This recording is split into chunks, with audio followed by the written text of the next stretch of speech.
பார்த்துட்டு இருக்கோம். சமாதி பாதம் நிறைவு செய்திருக்கிறோம்.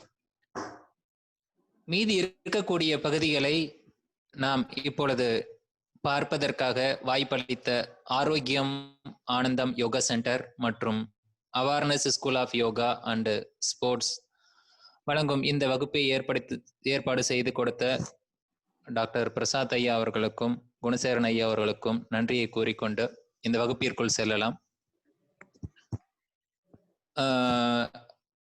For English,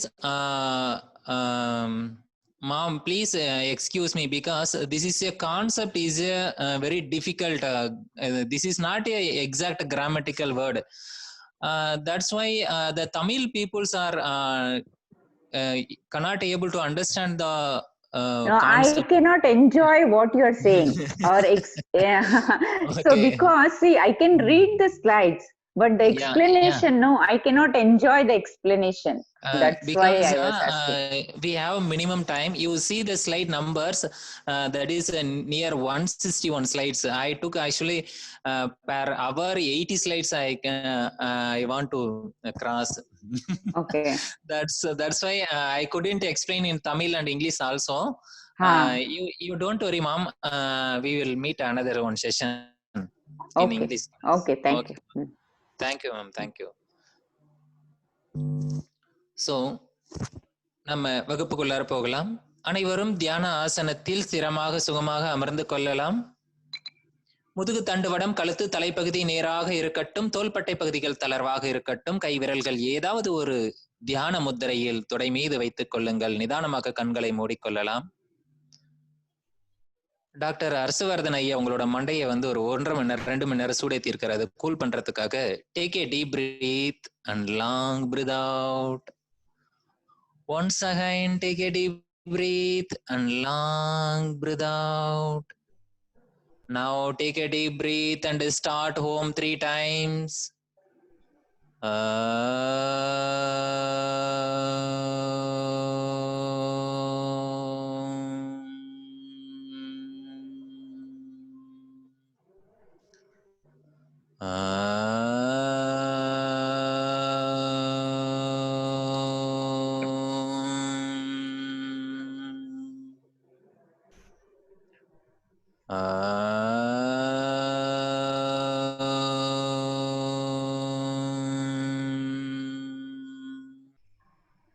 Patanjali prayer song. ஐயா வாழ்க வளமுடன். அதுல அந்த அனேபிள் டு எடிட்டிங் அப்படின்னு இருக்கும், அது கொடுத்துட்டு நீங்க ஸ்லைட் ஷோ போயிடலாங்க ஐயா. அடுத்த ஸ்லைடு பதஞ்சலி பிரேயர் சாங் எல்லாரும் பார்த்து பாடுறதுக்கு ஈஸியா இருக்கும். ஐயா இந்த ஸ்லைடு தானேயா? கரெக்ட்டுங்க ஐயா, கரெக்ட். ஸ்லைடு வந்து செகண்ட் ஸ்லைடு. இப்போ ஃப்ரண்ட் இன்ட்ரோடக்ஷன் ஸ்லைட்லயே இருக்கு. ஆமா, ஸ்கிரீன் ஷேர் ஆகலன்னு நினைக்கிறேன். ஸ்கிரீன் ஷேர் ஆகலையா? ஸ்கிரீன் இருக்கு, அதுல வந்து அந்த ஸ்லைட் ஷோ வரல. ஸ்லைட் ஷோ வரலையா? எனேபிள் டு எடிட்டிங் கொடுத்துட்டு F5 கொடுத்தீங்கன்னா ஸ்லைட் ஷோக்கு போய்டுங்க ஐயா. எனேபிள் டு எடிட்டிங் எதுலயா கொடுக்கணும்? எனேபிள் டு எடிட்டிங் மேல ஒரு yellow கலர்ல காட்டிட்டு இருக்கு, அதனால கேக்குறேன். உங்களுக்கு வந்துடுச்சான்னு தெரியல. எனக்கு ஸ்லைட் ஷேர் காட்டுது ஐயா. காட்டுது. ஓகே, இப்போ செகண்ட் ஸ்லைட்ல இருக்காங்க ஐயா. Patanjali prayer song. Patanjali prayer சாங்ல இருக்கியா? இருங்க, இது பதஞ்சலி பிரேயர் சாங். எல்லா மற்றவங்களுக்கு other what about the others? யாராவது ஒருத்தர் அன்மியூட் பண்ணி கொஞ்சம் தகவல் சொல்லுங்க எப்படி இருக்குன்னு. ஸ்லைட் நம்பர் 1ல ஸ்லைட்ல தான் சார். ஆமா செகண்ட் ஸ்லைட் போகும். ஸ்லைட் இருக்கு, ஆனா ஸ்லைடு இருக்கு, பட் அதுல வந்து என்ன ப்ராப்ளம் அப்படின்னா அதுல வந்து அந்த உங்களுக்கு டவுன்லோட் ஆயிடுச்சு, பட் அதை நீங்க யூஸ் பண்றதுக்கு இன்னும் அலோவ் பண்ணல. அது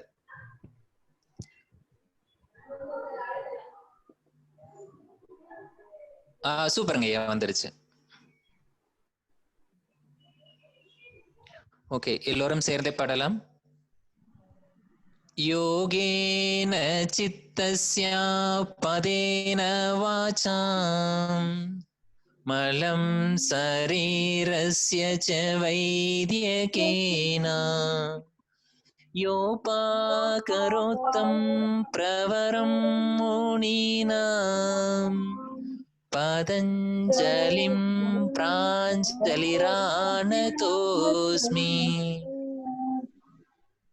வாழ்க வளமுடன். Next slide. நாம நேத்து வரைக்கும் பதஞ்சலி யோக சூத்திரத்தின் சமாதி பாதத்தை நிறைவு செய்து இருக்கிறோம். இப்போ அந்த பதஞ்சலி யோக சூத்திரத்தினுடைய நெக்ஸ்ட் ஸ்லைடு போகுதான்னு பாருங்க ஐயா, ஸ்கிப் பண்ணதான்னு பாருங்க. Next slide.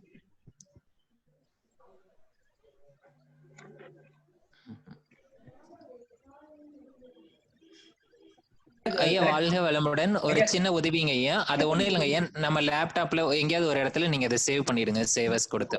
அப்படியா? அப்படிதான் சேவ் பண்ணிருக்கேன். இந்த வரேன் ஒரு நிமிஷம். நீங்க க்ளோஸ் பண்ணிட்டு கூட ஓபன் பண்ணிக்கோங்க, ஏன்னா நமக்கு டைம் ஆனாலும் ஒன்றும் தவறு இல்லை. சரியா சரியா.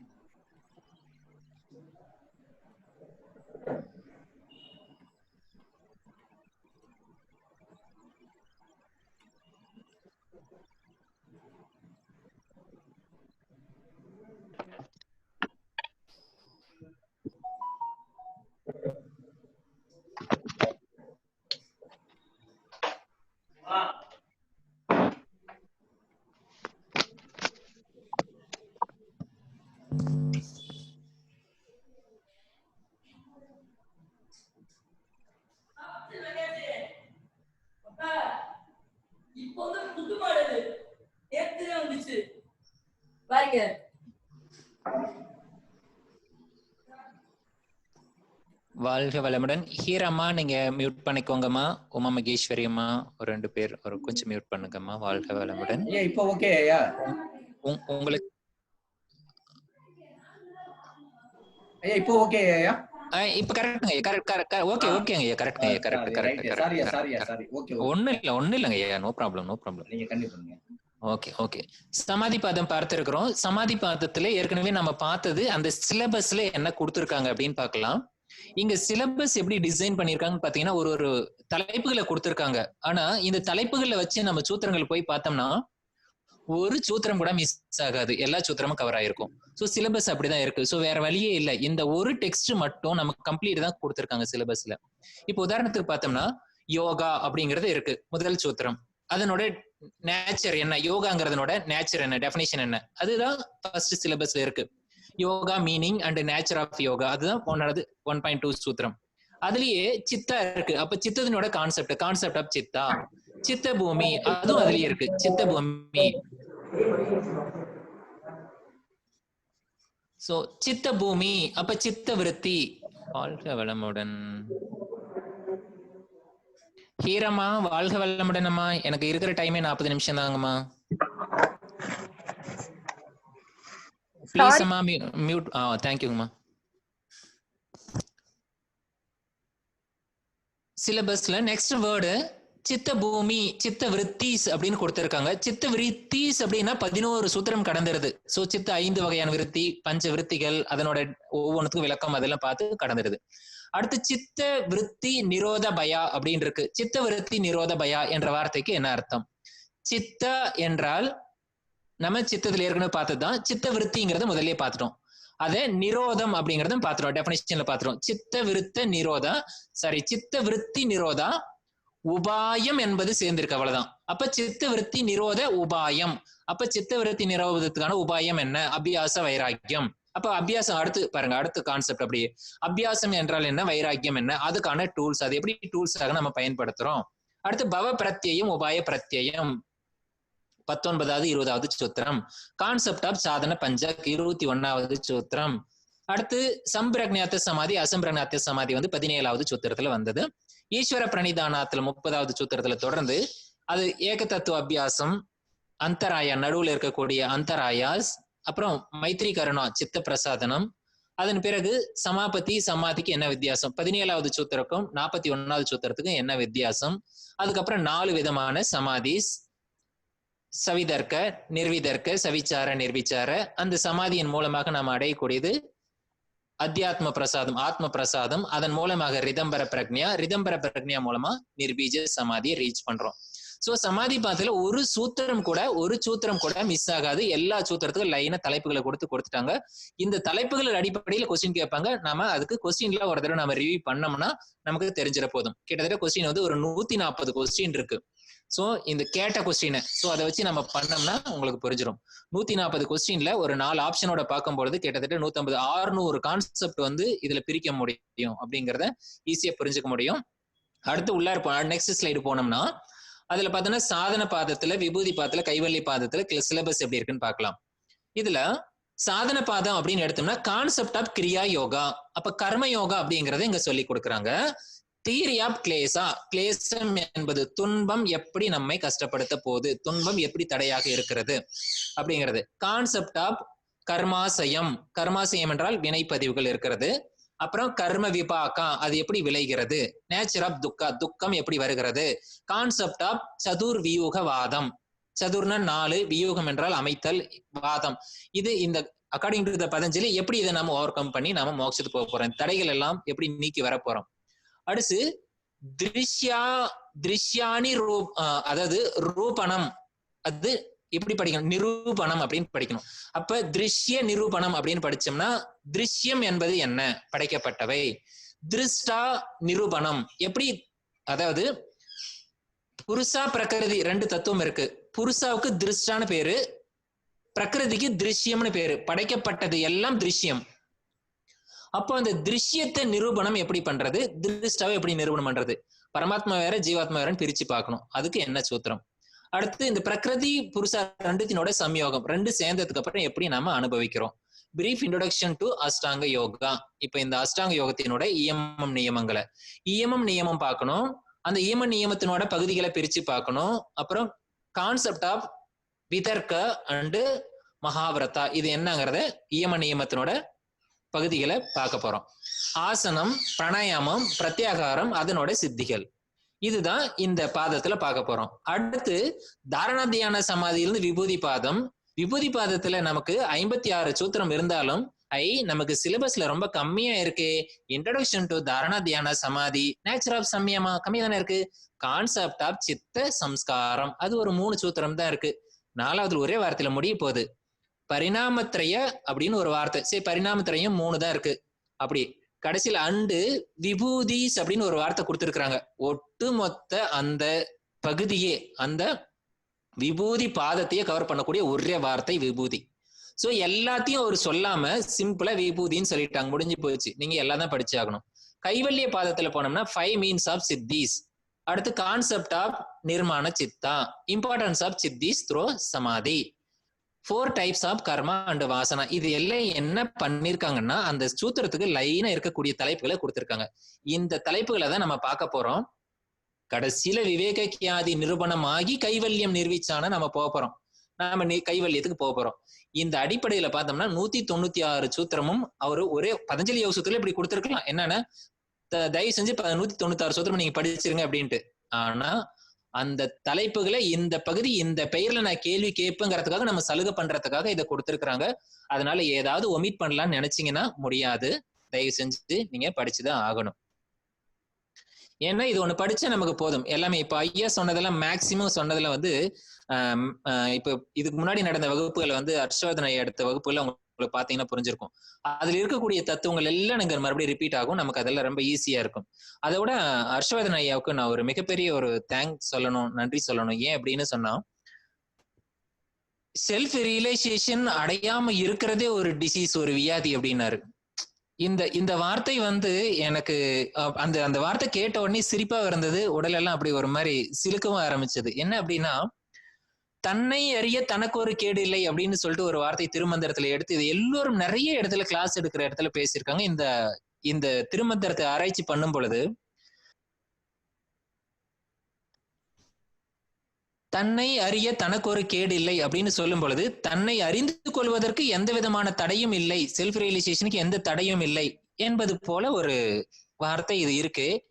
ஆனால் ஏகப்பட்ட அப்டக்கல்ஸ் இருக்கு. நமக்கு கர்மாசயங்கள் தடையாக இருக்கிறது. இவ்வளவு தடைகள் இருக்கும் பொழுது எப்படி நாம் தடை இல்லாமல் அனுபவிக்க முடியும் திருமூலர் சொல்றாரு அப்படின்னு ஐயா உண்மையிலேயே ஒரு கிட்டத்தட்ட ஒரு 2 வருஷமா நான் இதுக்கு குழம்பிட்டு தான் இருந்தேன். இன்னைக்கு ஒரே வார்த்தையில ஆன்சர். தன்னை அறிய அப்படிங்கிற வார்த்தைக்கு என்ன அர்த்தம் எடுத்திருக்கேன் இது வரைக்கும்னா, எல்லாரும் சொல்லி கொடுத்தது எனக்கு அப்படிதான். தன்னை அறிவதற்கு தனக்கு ஒரு கேடு இல்லை அப்படின்னு புரிஞ்சுக்கிட்டதுனால இந்த குழப்பம். ஆனா இன்னைக்கு ஐயா மருத்துவர் ஐயா சொன்னதுக்கு அப்புறம் தான் புரியுது. தன்னை அறிய என்ற வார்த்தையில் தன்னை அறிய அப்படின்னா தன்னை அறிந்தால்,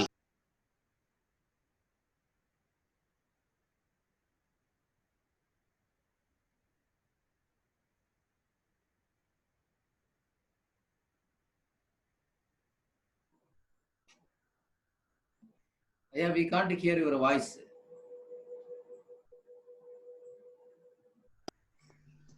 வாழ்க வளமுடன். வாழ்க வளமுடன். ஒரு சின்ன இடர்பாடு ஐயாவுக்கு அந்த மாதிரி எனக்கும். தன்னை அறிய என்றால் தன்னை அறிந்து விட்டால் தனக்கு ஒரு கேடு இல்லை. கேடு என்றால் டிசீஸ், ஐயா சொன்னது வியாதி. தன்னை அறிந்து கொண்டால் டிசீஸ் இல்லை என்பதுதான் இந்த முதல் வரி. எனக்கு இது விளக்கம் கிடைத்து விட்டதுங்க ஐயா. மிக்க நன்றிங்க ஐயா. வாழ்க வளமுடன், வாழ்க வளமுடன். என்ன இந்த வியாதி கான்செப்ட் தான் இப்ப இங்க வரது போறாம இந்த சாதன பாதை ஃபுல்லா அதே தான். இப்போ நம்ம அடுத்த ஸ்லைடு சாதன பாதத்துக்கு உள்ளார போகணும்னா, ஃபர்ஸ்ட் கிரியா யோகம் அப்படின்னா என்ன? தபக ஸ்வாத்தியாய ஈஸ்வர பிரணிதானானி கிரியா யோக.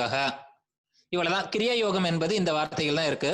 தபக ஸ்வாத்தியாய ஈஸ்வர பிரணிதானானி கிரியா யோக. லாஸ்ட் வார்த்தை கிரியா யோக என்பது கிரியா யோகத்தை சொல்லக்கூடியது. அதாவது கர்ம யோகம், செயல் மூலமாக யோகா பண்றது. செயலுக்கும் யோகத்துக்கும் ஏன் இணைக்கிறோம்? கிரியா என்றால் செயல், ஓகே, எல்லாரும் செயல் செஞ்சுட்டு தான் இருக்கோம். ஆனால் அந்த செயலை முறையாக செய்தால் அது யோகமாக மாறுது. அது எப்படி செய்யணுங்கிற ரூல்ஸ் அண்ட் ரெகுலேஷன்லாம் பின்னாடி நம்ம பார்க்கலாம். ஜஸ்ட் ஆனா அதுக்கு என்ன ஒரு அடிப்படை தத்துவங்கள் அழகு என்ன இருக்கு அப்படின்னா, தபக தபம் பண்றது, ஸ்வாத்தியாயம் என்றால் நமக்கு நாமே ஆத்ம விசாரணம் பண்றது. நம்மளே ஸ்வ என்றால் என்னுடைய, அத்தியாயம் என்னுடைய அத்தியாயம், நான் சுயமாக சிந்தித்தல், தற்சோதனை, அகத்தவம், அகத்தாய்வு, இறை உணர்வு, இறை பக்தி. இதை வேதாத்திரி மகரிஷியும் கூறுவது. எல்லா யோகத்திலையும் இதை சொல்லுவாங்க. தபக ஸ்வாத்தியாய ஈஸ்வர பிரணிதானா, இந்த 3 தத்துவங்கள் கிரியா யோகம். எளிமையா கொஸ்டின் எப்படி கேட்பாங்க அப்படின்னா, இந்த 3 வார்த்தையோட இன்னொரு வார்த்தையும் கொடுத்து எது இது கிரியா யோக கீழே வராது அப்படின்னு கேட்பாங்க. சோ ரொம்ப எளிமையா புரிஞ்சுக்கலாம். தப ஸ்வாத்தியாய ஈஸ்வர பிரணிதானானி கிரியா யோகா. நெக்ஸ்ட் ஸ்லைட்ல போனோம்னா இந்த கிரியா யோகத்தினோட பலன் என்ன அப்படிங்கறத கொடுத்திருப்பாரு. சோ எப்பவுமே ஒரு விஷயம் சொன்னா அதுக்கு ஒண்ணு விளக்கம் இருக்கும், இல்லைன்னா அதனோட பலன் இருக்கும். ஒரு விஷயம் புரியல, புரிஞ்சுக்க முடியாது அப்படின்னா அதுக்கு பின்னாடி சூத்திரம் விளக்கமா இருக்கும், இல்லைன்னா முடிஞ்சிருச்சுன்னா அதுக்கு பின்னாடி பலன் இருக்கும். இதை மைண்ட்ல வச்சுட்டு சூத்திரத்தை நீங்க அப்ரோச் பண்ணலாம். இப்போ 2வது சூத்திரத்துல என்ன பலன் எனக்கு கிடைக்க போகுது? சமாதி பாவனார்த்தக கிளேச தனுகரணார்த்த. இப்போ சமாதி பாவனார்த்தம், சமாதியை பாவித்தலோடு அதன் அர்த்தத்தை உணர்ந்து கொள்ளலாம், ஒரு பெனிஃபிட். இன்னொரு பெனிஃபிட், ஏன்னா லாஸ்ட் வார்த்தை ச இருக்கு, ச இருக்குன்னு அப்ப அண்டு இருக்கு, அப்ப ஒன்றுக்கு மேற்பட்ட பலன் இருக்குன்னு அர்த்தம்.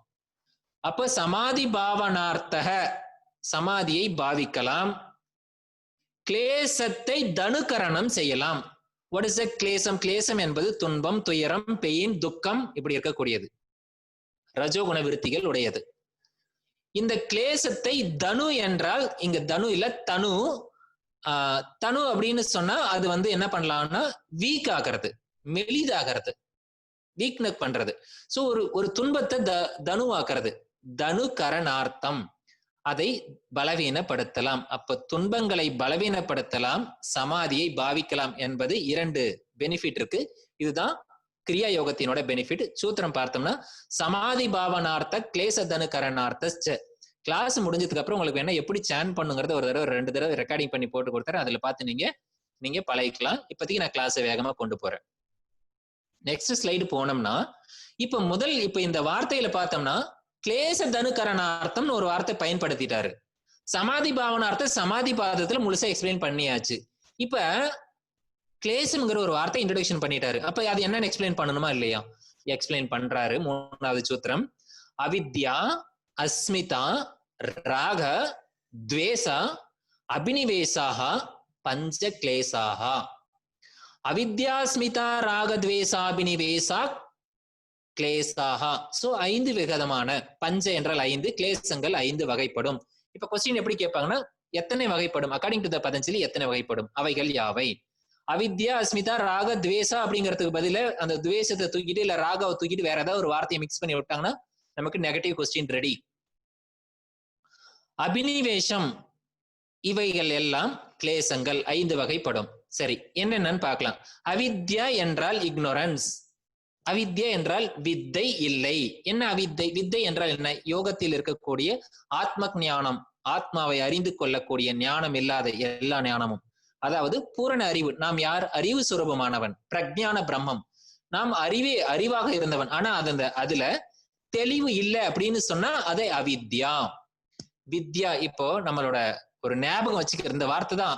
இந்த வார்த்தை அவித்யால ஆரம்பிச்சிட்டீங்கன்னா பஞ்ச கிளேசா லைனா வந்துடும். பஞ்ச கிளேசா இல்லாத இதுவரை கொஸ்டின் வந்ததே கிடையாது. இந்த கான்செப்ட் எல்லாம் கொஸ்டின் கேட்க மாட்டாங்க. அவித்யால ஆரம்பிக்கணும். உங்களுக்கு எப்படி ஞாபகம் வரணும்னு ஒரு வார்த்தை சும்மா சொல்லித்தரேன். அறிவு திருக்கோயில் அப்படின்னு ஒரு வார்த்தை இருக்கு. அந்த வார்த்தைக்கு என்ன அர்த்தம்னு பாருங்க. வித்யா என்றால் அறிவு, சாதாரண அறிவு இல்ல, மேலான அறிவு. அவித்யா என்றால் அறிவே இல்லைன்னு அர்த்தம். அப்படி இல்லை. வித்யா என்றால் பூரண அறிவு, மேலான அறிவு. அதுல ஏதாவது ஒரு சின்ன கலங்கப்பட்டுச்சுன்னா அது கீழான அறிவு. அதுதான் அவித்யான்னு பேரு. இப்ப அறிவு திருக்கோயில் எப்படி பேர் வந்திருக்குன்னு பாருங்க. நிறைய இடத்துல வித்யாலயம் அப்படின்னு பேர் வைப்பாங்க. எது? கல்வி கூடம் அப்படின்னு என்ன அர்த்தம்? அறிவு இருக்கக்கூடிய நிலையம், அறிவு நிலையம், அதான் வித்யாலயம் அப்படின்னு வைப்பாங்க. அது உயர்ந்த அறிவு, பரவித்யம், இறைவனை பற்றிய அறிவும் அப்படிங்கிறதுனால, உயர்ந்த அறிவுங்கிறதுனாலதான் அதை அறிவுக்கு பின்னாடி மகரிஷி திரு என்ற வார்த்தையை சேர்த்து அறிவு திருக்கோயில் வச்சிருக்காரு. அப்ப உங்களுக்கு புரியுதுங்களா வித்யாலயம் என்பது எப்படி தமிழ்ல எவ்வளவு அழகா மருவி வருது அப்படின்ட்டு. இப்ப அர்த்தம் புரியும். அவித்யா என்பது அந்த வித்யாவில் களங்கம் வந்தால் அது அவித்யா. இதை தொடர்ந்து வரக்கூடிய அஸ்மிதா. அஸ்மிதா என்றால் நான் என்ற அகங்காரம், ராகா என்றால் ஆசை, துவேஷம் என்றால் வெறுப்பு, அபினிவேஷம் என்றால் மரண பயம் அப்படின்னு ஒரு வார்த்தை இருக்கு. ஆக்சுவலி அபினிவேஷ் என்ற வார்த்தைக்கு நம்ம போய் கிளிங்கிங் டு லைஃப் டிக்ஷனரி மீனிங்ல பார்த்தோம்னா அப்படிதான் இருக்கும். ஆனா பதஞ்சலியோட கிராமர்ல இந்த வார்த்தையை மீனிங்கே வேற. சோ இந்த வார்த்தையை நம்ம எடுக்க முடியாது. இங்கிலீஷ்ல இருக்கிற டிரான்ஸ்லேட் இப்படிதான் இருக்கும். ஆனா அதுக்கு என்னென்ன அபினிவேஷம் அவர் எக்ஸ்பிளைன் பண்ணும் போது அது நமக்கு புரியும். கடும் பற்று அப்படின்னு வேதாத்திரி மகரிஷி இதை வந்து குறிப்பிட்டிருப்பாரு. அதுதான் இது மரண பயம் அப்படிங்கிறது. இது எல்லாம் கிளேசங்கள். இது நமக்கு கிளியரா தெரிஞ்சிருக்கணும். அவித்யா, அஸ்மிதா, ராகத்வேசாபினிவேசா, கிளேசகா. இதை நீங்க சொல்லி மனப்பாடம் பண்ணிக்க வேண்டியதுதான். ஓகே, இப்ப அடுத்த வார்த்தை இந்த கிளேசங்கள், இந்த அவித்யாலாம் இருக்கே, இத அடுத்த சூத்திரம், கேள்வி கேட்கக்கூடிய சூத்திரம், 4வது சூத்திரம் போனோம்னா, அவித்யா கஷேத்திரம் உத்தரேசாம் பிரசுப்த தனு விச்சின்ன உதாரணம். இந்த வார்த்தைக்கு ஒவ்வொரு பதத்துக்கும் நமக்கு அர்த்தம் தெரிஞ்சே ஆகணும். அவித்யா என்றால் நம்ம பார்த்துட்டோம். அவித்யா என்பது இக்னோரன்ஸ், அறிவு குறைபாடு அப்படின்னு ஒரு மீனிங் வச்சுக்கோங்க. இப்போதைக்கு தாழ்வான அறிவு அல்லது அறிவில்லாதுன்னு வச்சுக்கோங்க. கஷேத்திரம் என்றால் குருச்சேத்திரம், போர் நடக்கின்ற இடம். கஷேத்திரம் என்றால் விவசாயம் பண்ணக்கூடிய இடம். சோ அது போல அவித்யா கஷேத்திரம் என்றால் அவித்யா சேத்திரமாக இருக்குது அப்படின்னு என்ன அர்த்தம்? அவித்யா விளைநிலமாக இருக்கான். அதுல உத்தரேசாம் அப்படின்னு ஒரு வார்த்தை. உத்தரம் என்ற வார்த்தை எங்க வருது? பூர்வம் என்ற வார்த்தையின் எதிர்ப்பதம். பூர்வம் என்பது என்ன? முன்னாடி. பூர்வ மீமாம்சம், உத்தர மீமாம்சம்.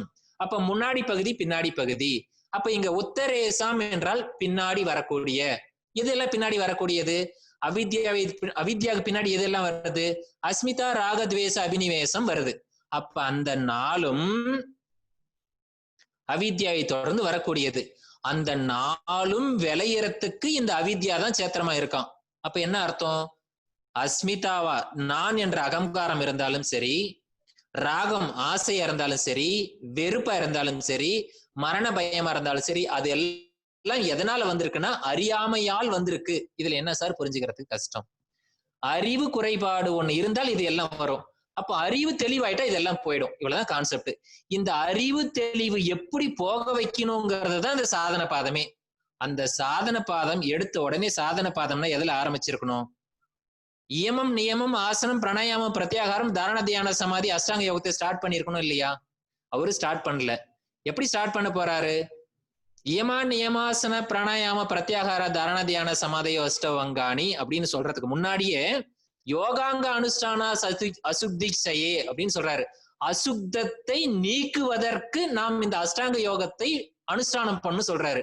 அப்போ அந்த அவித்யா அப்படிங்கிற ஒரு கலங்கம் இருக்கு அப்படிங்கறத எக்ஸ்பிளைன் பண்றதுக்காக தான் இந்த சூத்திரமே. இதே நமக்கு 28 சூத்திரம் போயிடும். அப்போ அந்த அவித்யா தான் அறியாமை தான் எல்லா துன்பத்திற்கும் காரணம். பின்னாடி வரக்கூடிய 4க்கும் ராகம், அஸ்மிதா, துவேஷம், அபினிவேசம். இதை கொஞ்சம் ஸ்லோவா புரிஞ்சுக்குவாங்க.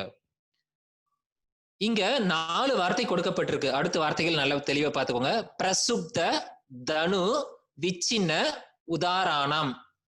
வாழ்க வளமுடன். எனக்கு இது தனுன்னு தமிழ்ல பார்த்துட்டேன் கீழே. அது தனு ஆக்சுவலா. பிரசுப்த அப்படின்னு சொன்னா ஒரு மறைந்து இருக்கிறது, மூடி இருக்கிறது, டார்மெண்ட் அப்படின்னு அர்த்தம். தனு அப்படிங்கிற வார்த்தை வந்து கொஞ்சமாக வெளிவருது, தின்னா இருக்கு அப்படின்னு அர்த்தம். விச்சின்ன அப்படின்னா வெளிப்படுறதுன்னு அர்த்தம். இன்டர்பிரட்டட், கொஞ்சமா வெளிப்படுது. உதாரணம் என்ன, முழுமையாக விளைந்து விட்டது. அப்போ இதை எப்படி நம்ம மனசுல இதை புரிஞ்சுக்கிறது? உதாரணத்தோட புரிஞ்சுக்கணும். ஒரு பச்சை பயிறு இருக்கு, அத பார்த்தோம்னா முழுசா கவர் பண்ணியிருக்கும். அந்த பச்சை கலர்ல பயிர் இருக்கும், ஆனா உள்ளார பருப்பு வெள்ளை கலர்ல இருக்கும். இது முழுமையாக மூடி இருக்கிறது, இதுதான் மறைஞ்சு இருக்கிறது. பச்சை பயிறுக்குள்ளார பருப்பு மூடி இருக்கு வெள்ளை கலர்ல. தண்ணியில போட்ட உடனே அதுல ஒரு சின்ன விரிச்சல் வரும். அந்த விரிச்சல் வந்த உடனே அந்த விரிச்சல்ல வெள்ளை கலர் தெரியும். வெள்ளை கலர் தெரிஞ்சதுன்னா அது தனு, வெளிப்பட ஆரம்பிக்குது. அதுல இருந்து விச்சின்ன அப்படின்னா அதுல இருந்து அடுத்த நாள் பார்த்தோம்னா ஒரு வேறு வெள்ளை கலர்ல நீட்டமா வெளியே வந்துடும். அது விச்சின்ன.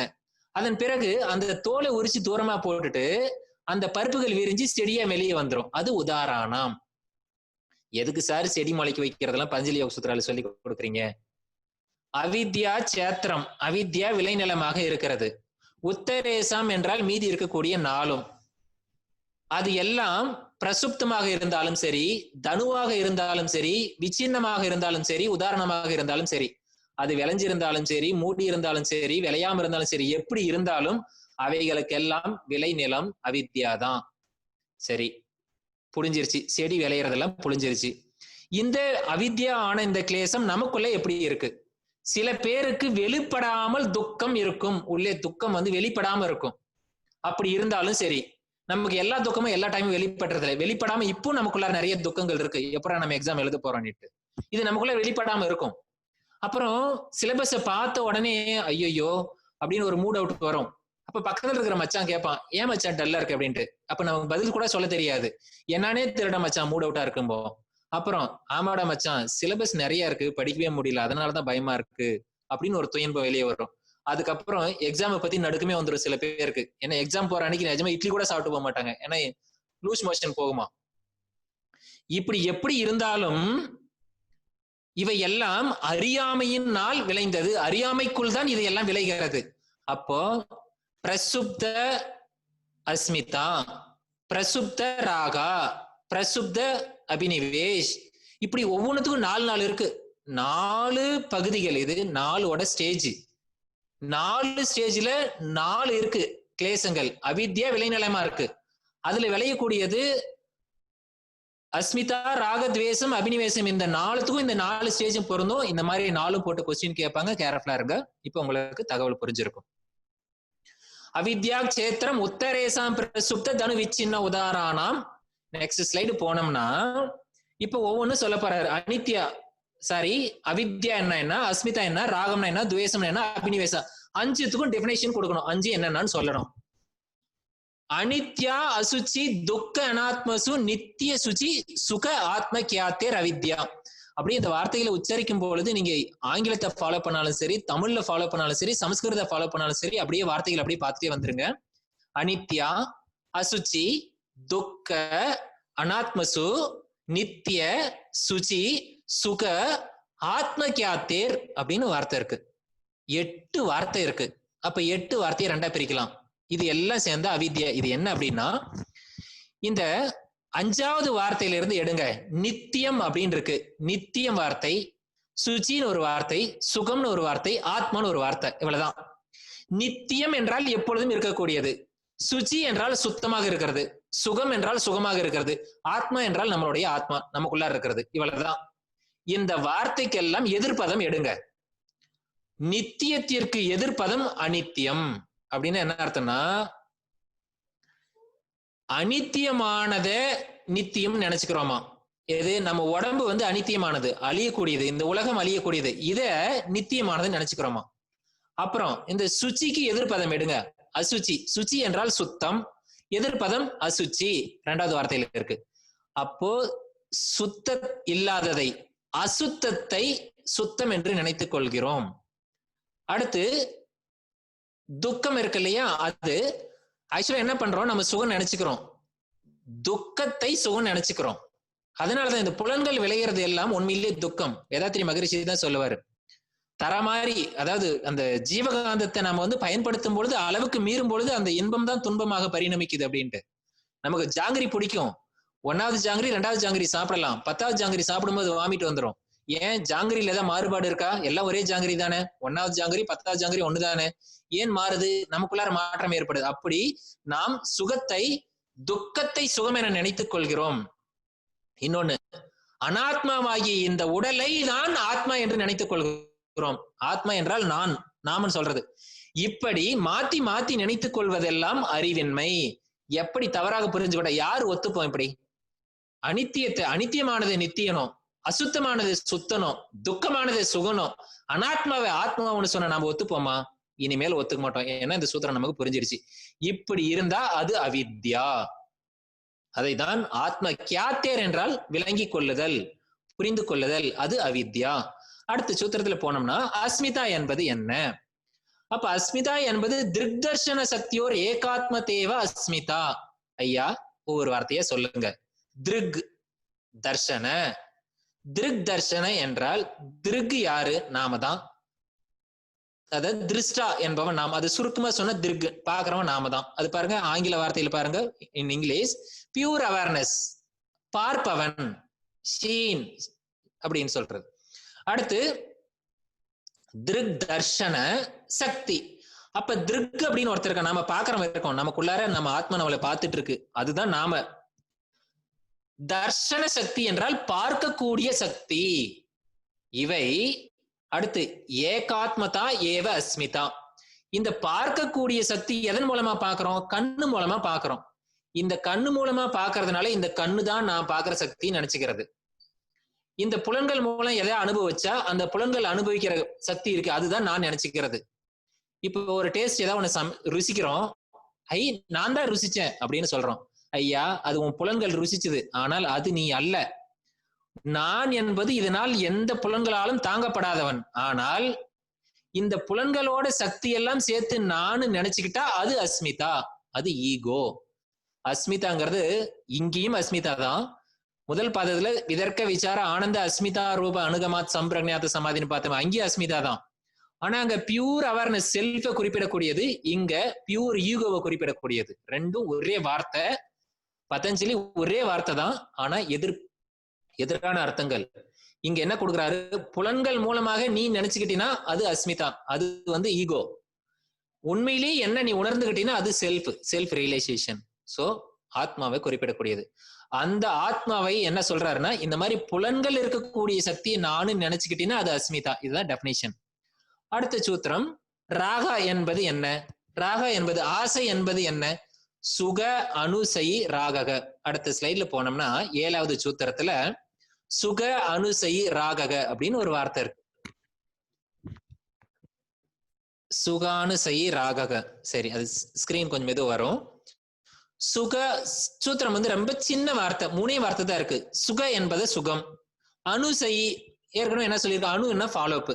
அப்ப அனுசயி என்றால் சுகத்தை தொடர்ந்து வரக்கூடியது ராகம். நெக்ஸ்ட் ஸ்லைடு வரலன்னு நினைக்கிறேன்.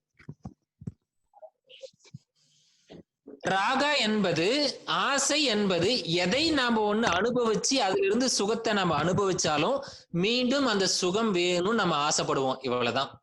இதுல என்ன இந்த சூத்திரத்துல கஷ்டம்? அப்ப என்ன அர்த்தம்? சுகானுசயி ராகக. இதுல ஐயா ஸ்கிரீன் நகரலையாங்க ஐயா? அடுத்த ஸ்லைடு. நன்றிங்க, வந்துருச்சுங்க ஐயா. சுகானுசயி ராகக, சுகத்தை தொடர்ந்து வரக்கூடியது ராகம். இப்ப ராகம் நமக்கு புரிஞ்சிருச்சு. அடுத்த சூத்திரம் நீங்களே எழுதிடலாம்.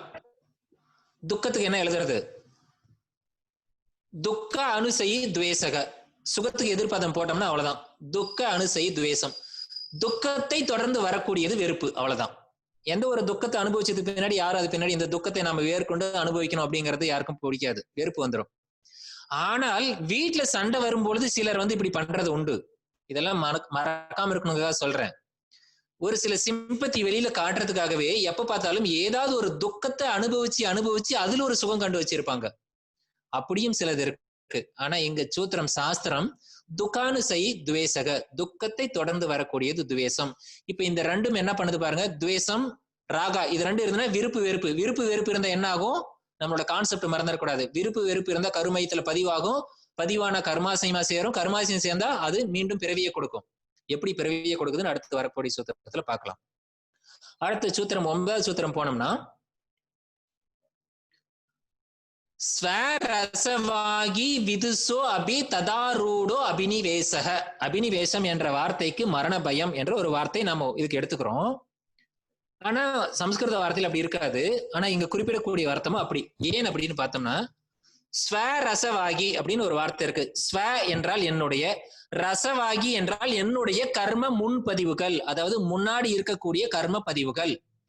விதுசோ என்றால் விதுனர்கள், ஞானிகள், கற்றறிந்தவர்கள், தேவர்கள், யார வேணாலும் இருக்கட்டும்.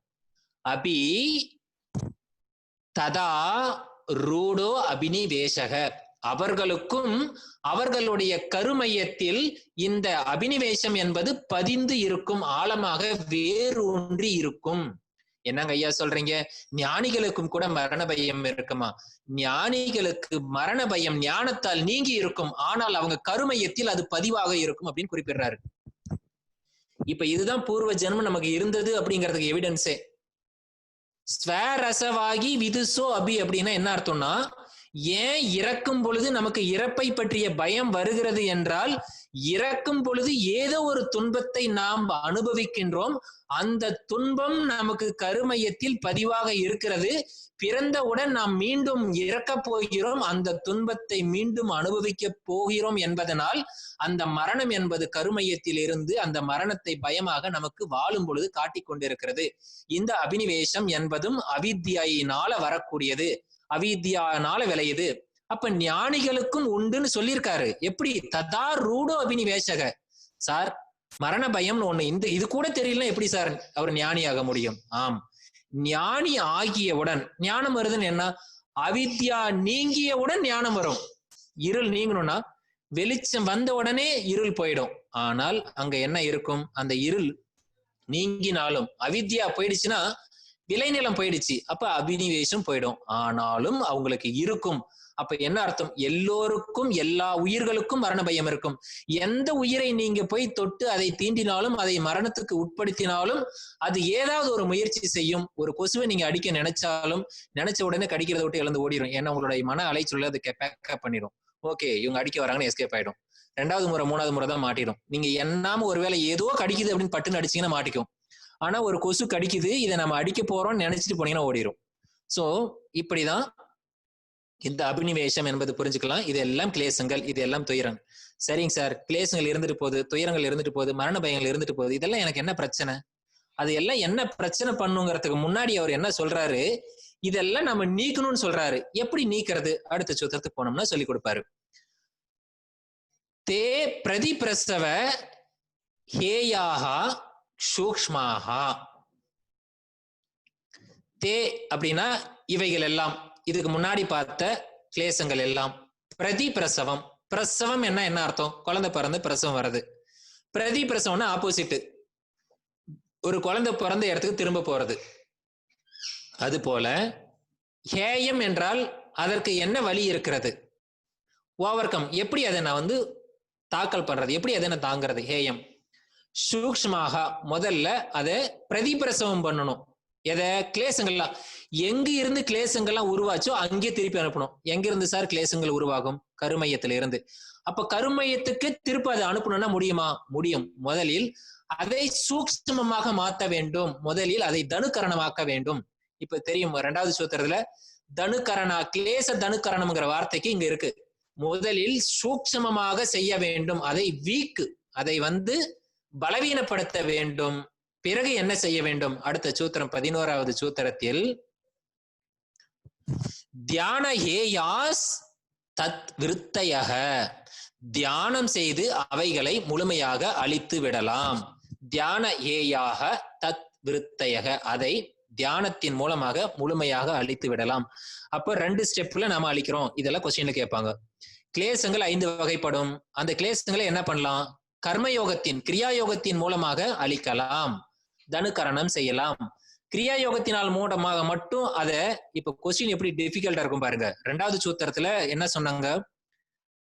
கிளேச தனுகரணம். அப்ப என்ன அர்த்தம்? கிரியா யோகத்தால நம்ம கிளேசங்களை முழுசா அழிச்சிட முடியுமா? முடியாது. அதை தனுகரணம் பண்ண முடியும், பலவீனப்படுத்த முடியும். சரி, அடுத்து என்ன பண்ணணும்? தியானத்துக்கு வரணும். தியான யோகத்தின் மூலமாகத்தான் தத் விருத்தையாக முழுமையாக அழிக்க முடியும். இப்ப உங்களுக்கு விளக்கம் புரிஞ்சிருக்கும். 2 ஸ்டெப்ல அழிக்கிறோம். இந்த 2 ஸ்டெப் ஞாபகம் வச்சுக்கோங்க. கடைசியில கைவல்லிய பாதத்திலையும் வரும். இதே மாதிரி இந்த 2 ஸ்டெப் பயன்படுத்தி நம்ம கைவல்லியத்துக்கு போக போறோம். சோ இப்படி நாம கிளேசங்களை அழிக்க போறோம். சரி, இந்த கிளேசங்களை அடுத்த சூத்திரத்துக்கு போன 12வது சூத்திரத்துல போனா, சார் இந்த கிளேசங்களை நான் ஏன் அழிக்க வேண்டும்? இருந்துட்டு போடுமே, துன்பங்கள் தானே. துன்பம் வாழ்க்கைன்னா துன்பம் இருக்கத்தானே செய்யும், வந்துட்டு போயிட்டு தானே இருக்கும். வாழ்க்கைன்னா இன்ப துன்பம் இருக்கிறது சகஜம் தானே, இயற்கை தானே. ஆமாங்க ஐயா, இருக்கும் தான். ஆனா அது என்ன பிரச்சனைய பண்ணும் அப்படிங்கறத சொல்றாரு. கிளேச மூலக கர்மாசயோ திருஷ்டா திருஷ்ட ஜென்ம வேதனீயக. அழகான சூத்திரம். கிளேச மூலக, கிளேசம் என்பது துன்பம், துயரம், துக்கம்.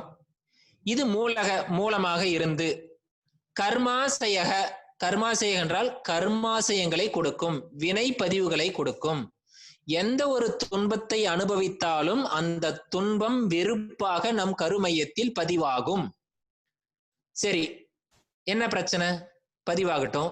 அது திருஷ்டா திருஷ்ட, இந்த வார்த்தையை 2 சேர்த்திருக்கிறாங்க. ஒரு ஸ்பேஸ் விட்டுருக்கிறேன், திருஷ்டா திருஷ்டன்னு. ஏன்னா சமஸ்கிருதத்துல ஸ்லோகத்துல பாத்தீங்கன்னா திருஷ்டா திருஷ்டன் ஸ்பேஸ் இருக்காது. நான் ஸ்பேஸ் விட்டுருக்கேன் எதுக்காகன்னா நம்ம புரிஞ்சுக்கிறதுக்காக. திருஷ்டா திருஷ்ட அப்படின்னா திருஷ்ட கூட்டல் அதிருஷ்ட. சார் முதல்ல திருஷ்டானா என்னன்னு சொல்லிருங்க சார். திருஷ்டா என்றால் இப்ப நாம பார்த்துட்டு இருக்கிறது, கண்ணு முன்னாடி இருக்கக்கூடியது. நீங்க இந்த வகுப்பு முடிஞ்சு வீட்டுக்கு போறீங்க, ஒரு சூட் கேஸ் கிடைக்குது, ஒரு பை கிடைக்குது. அந்த பையில எடுத்து பாக்குறீங்க, பணம் இருக்கு. உங்களுக்கு என்ன அடிச்சது? அதிர்ஷ்டம் அடிச்சிருச்சு. அப்படின்னா என்ன அர்த்தம்? ஒரு பலன் கிடைச்சிருக்கு. ஓகே, இப்ப நீங்க என்ன பண்றீங்க?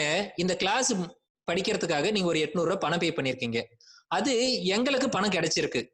அந்த பலனை வைத்துக்கொண்டு அப்ப என்ன அர்த்தம்? இது எதுக்காக இந்த பலன்? இந்த வகுப்பு எடுப்பதற்காக. அதாவது இந்த செலவினங்கள் இருக்கு இல்லையா, இப்ப நாம ஜூம்ல செலவு பண்றோம். அந்த செலவு பண்றதுக்காக ஒரு பணம் வந்திருக்கு. அது தெரிஞ்ச பலன். தெரிஞ்ச பலன் என்பதனால் இந்த பணம் எப்படி நமக்கு வந்தது? இந்த அன்பர்கள் எல்லாம் சேர்ந்து கொடுத்ததனால வந்த பணம். அப்போ இதுதான் காரணம் தெரியுது. அப்ப தெரிஞ்சதுனால அது திருஷ்ட பலன். இது தெரியாம எதுவுமே தெரியல, உங்க கையில ஒரு சூட்கேஸ் கிடைச்சது. அப்ப அது எதனால வந்துச்சு? அதிர்ஷ்ட பலன். இந்த காரணத்திற்குத்தான் இந்த பணம் வந்தது என்பது நமக்கு தெரியாது. அப்ப திருஷ்டா அதிர்ஷ்டா என்ற அர்த்தம் உங்களுக்கு புரிஞ்சிருக்கும். ஏன் திருஷ்டான்னு சொல்றோம், ஏன் திருஷ்டின்னு சொல்றோம் அப்படிங்கிற வார்த்தை. அப்போ திருஷ்டா அதிர்ஷ்டா ஜென்ம வேதனீயக. இது என்ன அர்த்தம்னா, இப்ப நம்ம பார்த்துட்டு இருக்கோமே, நம்ம கண்ணு முன்னாடி இருக்கே தெரிஞ்ச இந்த பிறவி, இந்த ஜென்மம், இதுலயும் மட்டும் அல்ல அடுத்த ஜென்மத்திலையும் வேதனையை கொடுக்குமா? எது? இந்த துன்பம். அப்ப துன்பம் படக்கூடாதுங்கிறது எல்லா இடத்துலயும் இருக்கு. இன்னும் நம்ம போய் இன்னும் சந்தோஷா தனுத்தமாக சுகலாபாக இன்னும் படிக்க போறோம் பின்னாடி. கிளேச மூலக கர்மாசையோ திருஷ்டா திருஷ்ட ஜென்ம வேதனீயகன்னா, கிளேசம் மூலமாக இருந்து, கர்மா தியரியின் ஆரம்பம் இங்கதான். கிளேசம் மூலமாக இருந்து கர்மாசயத்தை கொடுக்கும். கர்மாசயம் இன்னும் பல ஜென்மங்களை கொடுக்கும். அந்த ஜென்மத்தில வேதனையை கொடுக்கும். அந்த வேதனை அந்த ஜென்மத்துல கிளேசம் மூலமாக இருந்து கர்மாசயத்தை கொடுக்கும். அந்த கர்மாசயத்தை இன்னும் பிறவியை கொடுக்கும். பிறவி சைக்கிள் ஆனது தொடர்ந்து சுத்தும். இந்த சுழற்சியை நாம கட்டுப்படுத்தணும் என்பதற்காக கிளேசத்தை நாம் புரிந்து கொள்ள வேண்டும். இதுதான் கிளேசத்துல இருக்கக்கூடிய பிரச்சனை. சரிங்க ஐயா, இந்த பிரச்சனையை நான் என்னங்க ஐயா பண்ணட்டும்? மேலும் என்னங்க ஐயா பண்ணும் இந்த சூத்திரம்? 13வது சூத்திரத்துக்கு போனோம்னா, சதி மூலே. எது சதி மூலே என்றால் கர்மாசயத்துக்கு வந்துடணுங்க. அங்க கிளேசம் மூலமாக இருந்து கர்மாசயத்தை கொடுத்து ஜென்மங்களை கொடுத்துன்னு சொன்னோம். அந்த கர்மாசயம் வினைப்பதிவு என்ன பண்ணும்? சதி மூலே தத் விபாக்கோ. அப்படின்னா அந்த கர்மாசயங்கள் விபாக்கம் முளைவிடும். எப்படி? ஜாதி ஆயுர் போகம் 3 விஷயங்களை கொடுக்கும். இது எல்லாம் கேள்வியில் வரக்கூடிய வார்த்தைகள். ஒவ்வொரு வார்த்தைக்கும் அர்த்தம் புரிஞ்சு ஆகணும்.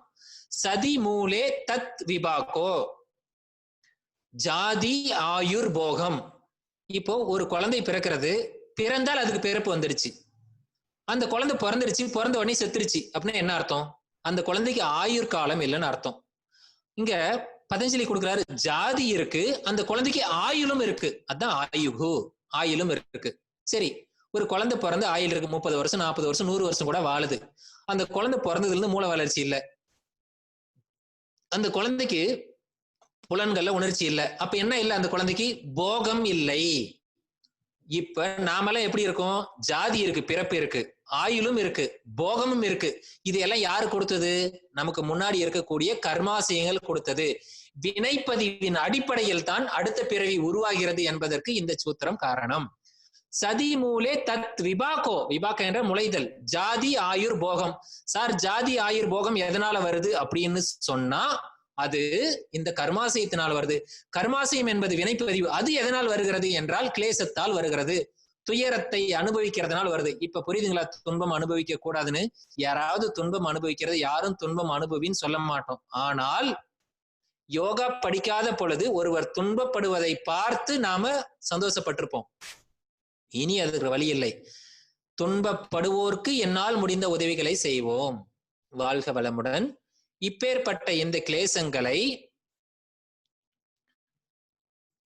அடுத்த சூத்திரம் போனோம்னா, தே ஹலாத பரிதாப பலா புண்ணியா புண்ணிய ஹேத்துவாத் அப்படின்னு ஒரு வார்த்தை இங்க என்ன கொடுத்திருக்காரு அப்படின்னு பாருங்க. இந்த சுக துக்கங்கள் அனுபவிக்கிறாங்களே சார், கிளேசம் மட்டும்தான் அனுபவிக்கிறோமா? சுக துக்கங்கள் இப்ப என்ன, ஏன் இந்த சூத்திரம் வந்தது அப்படின்னா, இதுக்கு முன்னாடி சூத்திரத்துல போகக அப்படின்னு ஒரு வார்த்தையில முடிச்சாரு. அதாவது ஜாதி ஆயுர் போகம். அப்ப போகம்னா என்ன? போகம் என்றால் அது சுக துக்கம். சுக துக்கம் என்றால் என்ன? ஹலாத பரிதாப. பரிதாப என்றால் துக்கத்தின் பலன். இப்ப யார போய் நாம பரிதாபப்படுவோம்? யாரு துக்கப்படுறாங்களோ அவங்களதான் பார்த்து பரிதாபப்படுவோம். அப்ப இது ஹலாத அப்படிங்கிறது யாருக்கு ஹலாதன் பேர் வச்சிருக்கோம்? பிரகலாதன் பேர் வச்சிருக்கோம். ஏன் அந்த பேர் வச்சிருக்கோம்? பிரக் என்றால் இறைவன், பிரக் ஹலாத இறைவனுடைய ஆனந்தத்தை அனுபவிக்கக்கூடியவன், அப்பேற்பட்டவன் தான் பிரகலாதன் அந்த பேரு. இதைதான் ஆத்ம சந்தோஷம் ஆனந்தமய கோஷத்துல இருக்கிறதெல்லாம் சொல்லி ஒரு வார்த்தையெல்லாம் பயன்படுத்தி சொல்றமே அது. அப்போ இறைவனை உணரக்கூடிய இருக்கு இறைவன், அது என்ன சொல்றது? ஆத்ம ஒரு சுகம், ஆத்ம சுகம் அப்படின்லாம் சொல்லுவோம் இல்லையா? அதுதான். அவனுக்கு தான் அந்த பிரகலாதன் பேர் வைக்கிறோம். இப்ப புரியுதுங்களா? சுகத்தினுடைய உச்ச பகுதி ஹலாதங்கிற வார்த்தை சமஸ்கிருதத்துல எப்படி பயன்படுத்தி இருக்காரு பாருங்க பதஞ்சலி மகரிஷி. பரிதாப அப்படிங்கிறது பாபம், துக்கத்தின் விளைவாக வந்தது. இதெல்லாம் பலாஹா என்றால் பலன். பலன் என்றால் என்ன? நம்ம தமிழ்ல சொன்னா பழம், இது சமஸ்கிருதத்துல சொன்னா அதுவும் பழம் தான். ஆனா பலாஹா அத பலன்னு சொல்லுவோம் இல்லையா? பலன், பலன் கிடைக்கிறது, பெனிஃபிட். இது புண்ணியா புண்ணிய அப்படின்னா புண்ணியா அப்புண்ணியம். புண்ணியம் என்றால் புண்ணியம், அப்புண்ணியம் என்றால் தமிழ்ல சொன்ன பாவம், சமஸ்கிருதத்திலும் பாவம் தான். புண்ணியத்திற்கு எதிர்ப்பதம். இது ஹேத்துவாத்து, காரணம். ஒருவன் போகம் என்றால் அனுபவிப்பவன், ஹலாத சுகதுக்கத்தை அனுபவிப்பான். அதற்கு காரணம் இந்த புண்ணியம் அப்புண்ணியம். முற்பிறவியில் எதை செய்திருக்கிறோமோ அதுதான் கர்மாசயமாக இருந்து இந்த பாவ புண்ணியம் நமக்கு இப்பிறவியில் சுக துக்கங்களை கொடுத்து கொண்டிருக்கிறது. இந்த பிறவியில் நமக்கு ஏதாவது சுக துக்கம் அனுபவிக்கிறோம், துக்கம் அனுபவிக்கிறோம், மத்தவங்களை பார்த்துட்டு அவன் அவ்வளவு பண்றான் ஆனா அவன் சுகத்தை அனுபவிக்கிறானா துக்கத்தை அனுபவிக்கிறானா, அதுக்கு அவனை பார்த்து நம்ம சொல்லக்கூடாது, நம்மளுடைய கருமையத்தை பார்க்கணும்னு இங்க புரிஞ்சுக்கிறோம். நாம இனிமேல் நாம எதை பார்ப்போம்? நம்மளுடைய கருமையத்தை பார்க்க போறோம். புரிஞ்சிருச்சுங்களா? தே ஹலாத பரிதாப பலாஹா புண்ணியா புண்ணிய ஹேத்துவாத்து. இப்ப அவர் சொல்றது புண்ணிய புண்ணியத்தின் பலன் என்ன வரும்னா ஹலாத பரிதாபா. சரி, இப்பேற்பட்ட இது இந்த ஹலாத பாவ புண்ணியங்கள் அடிப்படையில இந்த உலக விஷயம்,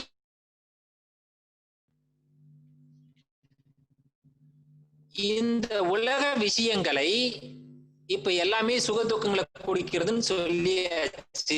எப்படி நான் ஆகிறது? எல்லாமே துக்கம் ஆறும் அப்படின்னு கேட்டோம்னா அடுத்த சூத்திரம் பரிணாம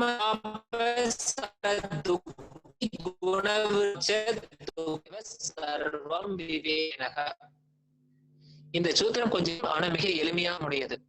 பரிணாம தாப துக்கம், தாப துக்கம் சம்ஸ்கார துக்கம் இருக்குது. முன்னாடி யசவர்தன ஐயா துக்கங்களை எடுத்து போயிட்டாரு. 3 விதமான தாபத்ரயம், 3 விதமான துக்கங்கள் இருக்கு அப்படின்ட்டு. அதேதான் பரிணாம துக்கம்னா நாம ஒரு ஜாங்கிரி சாப்பிடுறோம், கொஞ்ச நேரத்துல டேஸ்ட் மாறி அதுக்கப்புறம் அது நம்ம துன்பமா மாறிடுது. தாப துக்கம் என்றால் நமக்கு ஆசை இருக்கிறது, உடனே எதையோ ஒன்று சாப்பிட வேண்டும் இல்லை எதையோ ஒன்று அடைய வேண்டும் ஆசை இருக்கு, அது வருது, அனுபவிக்கிறோம், அனுபவிச்சு முடிச்ச உடனே அதுல ஒரு சுகம் ஏற்படுது.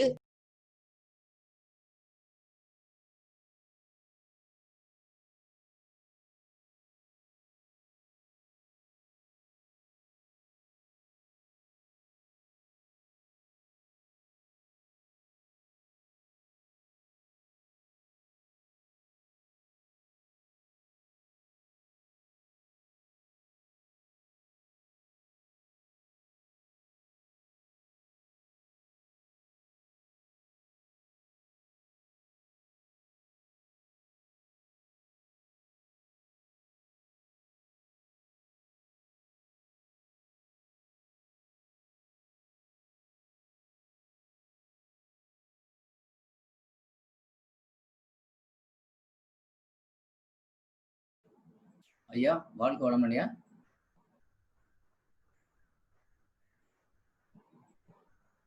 வாழ்க வளமுடன் ஐயா. சாரிங்க ஐயா, எல்லாமே நீங்க ஆல் மியூட் கொடுத்ததுல அது எல்லாம் மியூட் ஆயிருக்கு, அது தெரியாம நான் பேசிட்டு இருக்கேன். ஓகே ஓகே ஓகேங்க ஐயா. வாழ்க வளமுடன். வாழ்க வளமுடன். பரிணாம தாப சம்ஸ்கார துக்கைஹி குணவிருத்தி விரோதாச்ச துக்கமேவ சர்வம் விவேகினக. இந்த ஒரு சூத்திரம் புரிஞ்சிருச்சுன்னா போதும் நமக்கு. பரிணாம துக்கம் என்றால் எதை ஒன்றை சாப்பிடுறோம் அப்படின்னாலும் அதுல ஒரு சுகம் இருக்குனாலும் அந்த சுகமே துக்கமாக மாறுறது. ஏற்கனவே பார்த்த உதாரணம் தான். தாப துக்கம் என்றால் நம்ம தேவையின் அடிப்படையில ஒரு தாகம் எடுக்குது தண்ணி குடிக்கிறோம், பசி எடுக்குது சாப்பிடுறோம், இப்படி சாப்பிட்ட உடனே அந்த துக்கம் நமக்கு நிவர்த்தி ஆகுது. உடனே நமக்கு என்ன ஆகும், ஒரு சுகம் கிடைச்ச உடனே அந்த தாபத்தினால ஆசையினால தேவையினால அனுபவிச்சவுடன் மீண்டும் நமக்கு கிடைக்காதோ அப்படிங்கிற துக்கம் நமக்கு வந்துரும். சம்ஸ்கார துக்கம்ங்கிறது ஏற்கனவே இருக்கக்கூடிய அப்புண்ணியத்தினால பாபத்தினால நமக்கு வரக்கூடிய துக்கம். இந்த 3 வகையினாலும் துக்கம் ஏற்படும். மேலும் குணவிருத்தி விரோதம் அப்படின்னு ஒண்ணு இருக்கு. இந்த 3 குணங்கள் இருக்கு, எப்பவும் நம்ம சத்துவ குணத்திலேயே இருக்க முடியுமா? இருக்க முடியாது. ரஜோகுணமும் தமோ குணமும் மாறி மாறி வரும். ஏன் வருது? அந்த குணங்கள் ஒன்றுக்கு ஒன்று விரோதமாக இருக்கிறது. சித்தபூமி கான்செப்ட்ல நாமளே பார்த்திருக்கோம். சத்துவத்தை தொடர்ந்து தமோ குணம் வரவே வராது. ஒருத்தன் நல்ல கருணையோட இருக்கிறவங்கிட்ட கொலை பண்ண வருமா? வராது. அப்போ இது போல இந்த 3 குணங்களும் ஒன்றுக்கு ஒன்று விரோதமாக இருக்கிறதுனால குணவிருத்தி விரோதாச்ச துக்கம் ஏவ சர்வம் விவேகினக. இந்த உலகத்தில் உள்ள அனைத்தும் துக்கம் துக்கம் துக்கமயமே. இதை யாரு சொல்றாங்க அப்படின்னு சொன்னா விவேகினக. இதை உண்மையை உரிந்தவர்களுக்கு இந்த உலகம் துக்கமயமானது என்பது எல்லோருக்கும் புரியும். அதனால் எது மீதும் நமக்கு ஆசை வேண்டாம், துக்கமும் வேண்டாம் என்பதற்காக சொல்கிறார். அடுத்த சூத்திரம் 16வது சூத்திரத்தில் இந்த துக்கத்தை நான் எப்படி நிவர்த்தி செய்ய வேண்டும்? 16வது சூத்திரம் ஹேயம் துக்கம் அநாகதம். ஹேயம் துக்கம் அநாகதம் 3 வார்த்தை தான் இருக்கு. ஹேயம் என்றால் இதை நம்ம ஓவர் கம் பண்ணணும். துக்கம் என்றால் துக்கம் தான். அநாகதம் என்றால் எதிர்காலம், வர்த்தமான காலம். சோ இதெல்லாம் சம்ஸ்கிருதத்துல வர காலங்கள். 3 காலங்களா இருக்கு. அநாகதம்ங்கிறது எதிர்காலம். சிம்பிளா ஞாபகம் வச்சுக்கோங்க. ஏன் எதிர்காலத்துல தவிர்க்கிறோம்? முடிஞ்சு போனது ஒன்னும் பண்ண முடியாது, அது நமக்கு பதிவா வந்துருச்சு. நிகழ்காலத்துல இருக்கக்கூடிய துக்கத்தை கண்டுபிடிச்சு பண்றது கூட நிகழ்காலம் கடந்து போயிடும்.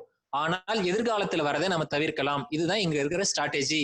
ஹேயம் துக்கம் அநாகதத்துக்கு மீனிங் கேட்பாங்க. ஹேயம் துக்கம் அநாகதம் எதிர்காலத்தில் வருவதை தவிர்க்கலாம். இது 16வது சூத்திரம். அடுத்து 17வது சூத்திரம் போனோம்னா திருஷ்டா திருஷ்யோக சையோகோ ஹேய ஹேத்துகு. ஐயா, இந்த துக்கத்தை எதிர்காலத்துல வரதெல்லாம் தவிர்க்கலாம்னு சொல்லிட்டீங்க, சரி தவிர்க்கிற ரெடி நானு.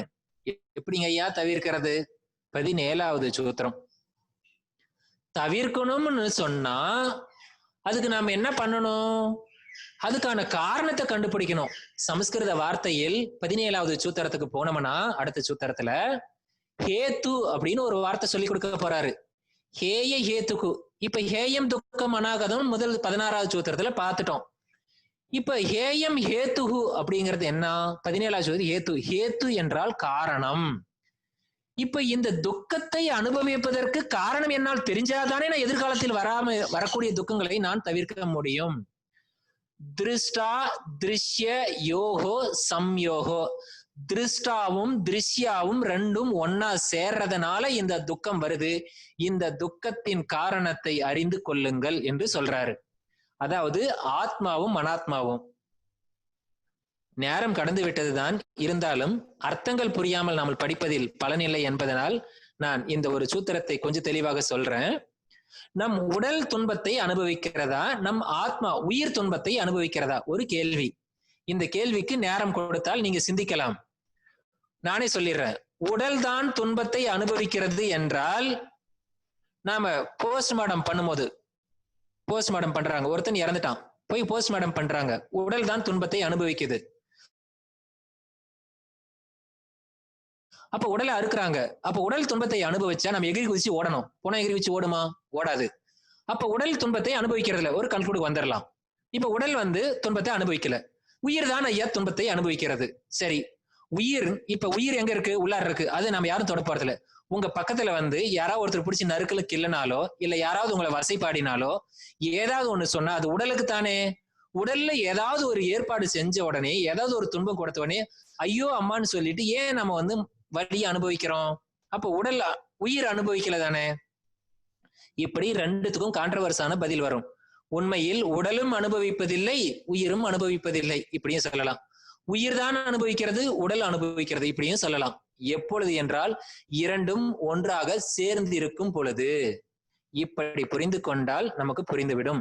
இனி வரக்கூடிய சூத்திரங்கள், அடுத்த ஸ்லைடு சும்மா ஒரு அப்படி கீழே இறக்குங்க ஐயா. அது எதற்காக அப்படின்னா, இந்த திருஷ்டா என்ன, திருஷ்யம் என்பது என்ன அப்படிங்கறதுக்காக அடுத்த ஸ்லைடு இருக்கு. இதை ஏற்கனவே நம்ம பார்த்துட்டோம்.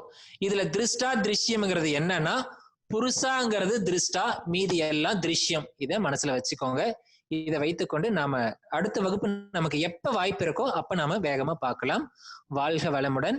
இந்த சூத்திரங்களை இதோடு நாம் நிறைவு செய்து கொண்டு, நமக்கு கொடுக்கப்பட்ட நேரம் 8:40 என்பதனால் இந்த வகுப்பை நான் நிறைவு செய்து கொள்ளலாம். அடுத்து வரக்கூடிய நேரம் இருக்கும் பொழுது நம்ம அடுத்த வகுப்பிலே பார்க்கலாம்.